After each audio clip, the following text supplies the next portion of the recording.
திருவெண்ணைநல்லூரில் இருந்த சுப்பிரமணியன் என்பவருக்கு கந்தன் என்ற வேலைக்காரன் இருந்தான். கந்தன் மிகவும் பணிவானவன். சுப்பிரமணியன் என்ன சொன்னாலும் அதை அப்படியே செய்து முடிப்பான். ஆனாலும் சுப்பிரமணியன் அவனை முழுமையான நம்பமாட்டார். எங்கு வெளியூர் சென்றாலும் கந்தனை கூடவே அழைத்துச் செல்வார். ஒரு நாள் அதிகாலையிலேயே சுப்பிரமணியன் கந்தனை கூப்பிட்டு, நம்முடைய அக்கா வீடு 6 மைல் தூரத்தில் உள்ள சேத்தியா தோப்புல இருக்கிறது.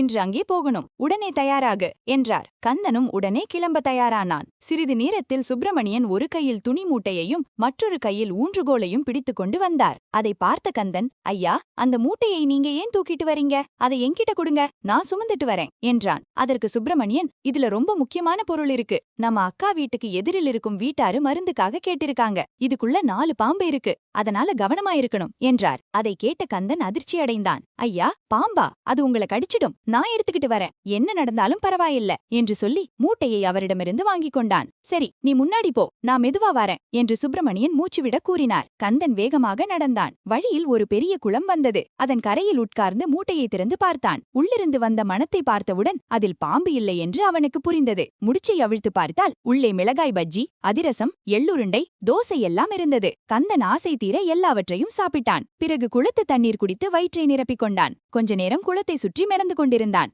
அந்த நேரத்தில் சுப்பிரமணியனும் அங்கே வந்தார். டேய், இன்னும் இங்கதானா இருக்க?